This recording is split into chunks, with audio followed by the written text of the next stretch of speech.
Arrancamos con este análisis. A ver, los recientes eventos de salud a nivel global destaparon una falla estructural gigantesca y, la verdad, bastante alarmante en nuestra legislación sanitaria aquí en México.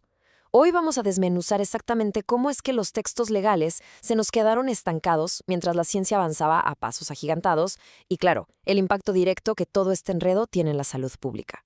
La pregunta del millón y la que guía toda esta revisión es, legalmente, ¿quién tiene realmente la autoridad para diagnosticar una enfermedad en nuestro país?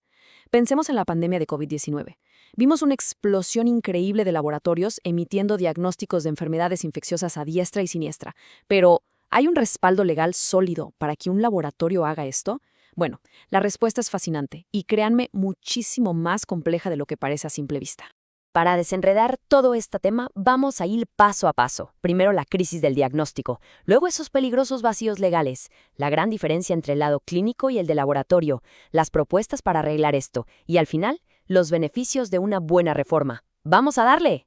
Entremos de lleno al primer punto, la crisis del diagnóstico médico y cómo la pandemia vino a sacudir y revelar todo esto. Todo este problema tiene una raíz muy clara, y es una simple cuestión de tiempo. La piedra angular de nuestro marco legal sanitario, la Ley General de Salud, se promulgó hace 4 décadas, en 1984. Básicamente, seguimos operando con las reglas de una era tecnológica que ya no existe. Hablamos de una época muy anterior a que siquiera soñáramos con pruebas moleculares de PCR, diagnósticos rápidos de farmacia o toda esta onda de la telemedicina moderna. Pasemos ahora a la segunda parte, que es donde la cosa se pone tensa. Los vacíos normativos y las famosas y bastante peligrosas zonas grises en la ley. Cuando nos echamos un clavado en los textos legales, las contradicciones saltan a la vista. Es casi increíble, pero la propia Ley General de Salud simplemente omite definir con pelos y señales qué es un diagnóstico médico. Luego tenemos la norma 004 sobre el expediente clínico. Esta dice que se necesita un interrogatorio y exploración física, lo cual grita acto médico, pero ojo, nunca dice explícitamente que sea exclusivo de los doctores. Y la cereza del pastel es la norma 017 de epidemiología. Esta obliga legalmente a los laboratorios a notificar casos de enfermedades, aunque no tengan ni la menor idea de la historia clínica del paciente. Sin ese contexto, ¿cómo confirman que realmente es un caso clínico? Es una locura. Y aquí es donde todo gira en torno a una sola palabrita que aparece en la norma 007, coadyuvar. La ley define a los laboratorios estrictamente como servicios auxiliares de diagnóstico. Su tarea principal y legal es ayudar, contribuir o asistir. Bajo esta lógica legal, no les toca aventarse el paquete de ejecutar el diagnóstico clínico primario. Podría parecer nomás una cuestión de palabras, pero en el mundo legal y operativo, esta distinción es absolutamente monumental. Esto nos lleva al punto 3 de nuestro análisis, la distinción absolutamente crucial entre un diagnóstico clínico y un diagnóstico de laboratorio. Hay un abismo de diferencia entre estos dos conceptos. El diagnóstico clínico es el acto médico por excelencia. Exige sí o sí tener al paciente enfrente, evaluarlo directamente, armar su historial y revisarlo físicamente. Por el otro lado, el diagnóstico de laboratorio o analítico es un proceso 100% técnico y científico. Se basa en analizar una muestra biológica y punto. No requiere echarse una plática con la persona ni conocer todo su contexto personal. Pensemos en el diagnóstico clínico como un proceso cronológico súper estructurado. Todo arranca interrogando al paciente, rascándole a sus antecedentes. De ahí pasamos a una exploración física detallada. Ya con esas piezas del rompecabezas, el médico formula sus hipótesis, y es justo ahí cuando pide estudios complementarios, como unos análisis de sangre, por ejemplo, para confirmar o descartar sus sospechas. Al final agarra toda esa información y la integra en una conclusión. Con esto queda clarísimo por qué este proceso necesita a fuerza un profesional médico capacitado. No es algo que se pueda resumir en un ticket impreso. Ahora, si nos asomamos a un laboratorio, la historia es completamente otra. El proceso arranca cuando reciben la muestra biológica, la cual se procesa siguiendo protocolos estandarizados súper rigurosos. Hacen la determinación analítica, ya sea por química o microbiología, y sacan un reporte de resultados técnicos. Ojo, esto tiene un valor científico incalculable, pero se enfoca estrictamente en medir parámetros o identificar agentes en un tubo de ensayo. Falta por completo ese importantísimo contexto clínico, humano, del que hablábamos hace un momento. La pregunta lógica aquí es, bueno, ¿y esto por qué nos debería importar en el mundo real? Pues porque las consecuencias de esta confusión terminológica son gravísimas. Imaginen que a alguien le entregan un papel de laboratorio que dice en letras grandotas, diagnóstico diabetes o diagnóstico dengue. Lo más seguro es que asuma que ya ni tiene que ir al doctor. ¡Pum! Empieza la automedicación. Esto genera retrasos peligrosísimos para recibir un tratamiento integral, inunda a nuestras autoridades con datos epidemiológicos de mala calidad o puros falsos positivos y hasta pone a los profesionales químicos en un problemón legal enorme por usurpación de funciones, un verdadero caos.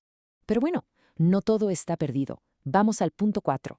Las propuestas de mejora legislativa. ¿Cómo modernizamos esta ley? El primerísimo paso, y la verdad el más urgente, es meter definiciones legales claritas dentro de la mismísima Ley General de Salud. El objetivo es pintar una raya definitiva. Por un lado, la conclusión clínica integral, que es terreno exclusivo del médico. Y por otro lado, la determinación analítica del laboratorio, que cae directamente en la cancha y la experiencia técnica del químico o profesional auxiliar. Cuentas claras, amistades largas. Y a la par de aclarar los conceptos, urge meterle velocidad a la ley para que no se la trague el tsunami de las nuevas tecnologías. Los análisis proponen armar un capítulo completito sobre tecnologías de diagnóstico. Esto por fin pondría orden en zonas grises supermodernas. Por ejemplo, ¿qué peso legal tiene una prueba rápida que se compra en la farmacia y se aplica en casa? O peor aún, ¿puede un algoritmo de inteligencia artificial dar un diagnóstico médico oficial? Necesitamos reglas claras para la telemedicina y definir las cadenas de responsabilidad sin dejar espacio a excusas. Y fíjense en esta propuesta tan puntual para la norma 007. Es una de esas soluciones sencillas pero brillantes. Básicamente, se trata de cambiar con precisión quirúrgica el vocabulario que usan los laboratorios. En vez de imprimir en el papel diagnóstico de COVID-19, el reporte estaría obligado por ley a decir detección o identificación del virus. Es un cambiecito de palabras, claro, pero corta de tajo la confusión. Queda clarísimo que un resultado de laboratorio no es la meta final, sino apenas una parte del proceso médico. Y así llegamos al quinto y último punto de esta revisión: los beneficios de la reforma y cómo lograr un marco legal que sí sea del siglo XXI. Cuando ponemos límites y un vocabulario que todo el mundo entienda, los beneficios permean a todo el sistema. Primero y principal, se blinda por completo la seguridad del paciente, poniéndole un alto al peligroso autodiagnóstico. Segundo, aseguramos que los sistemas de vigilancia epidemiológica tengan datos precisos, dándole a la nación información real y no una avalancha de falsos positivos. Tercero, le damos a médicos y químicos una tranquilidad y certeza jurídica total sobre hasta dónde llega la responsabilidad de cada uno. Y de pilón, fomentamos un mercado de salud más justo, sin toda esa publicidad engañosa de los diagnósticos express. En resumidas cuentas, la gran lección de esta explicación es innegable. La medicina del siglo XXI necesita, a gritos, leyes del siglo XXI. No se trata de ponerle el pie a ninguna profesión, ni de inventar barreras de trabajo absurdas. Se trata de reconocer cómo estas ramas de la salud hacen equipo, garantizando siempre la mejor calidad para las personas mediante normas que sean claras, modernas y que no dejen lugar a dudas. Lo cual nos deja con una reflexión bastante profunda para cerrar este análisis. La pandemia ya nos dejó clarísimo que nuestros sistemas de vigilancia son tan fuertes como las leyes que los respaldan.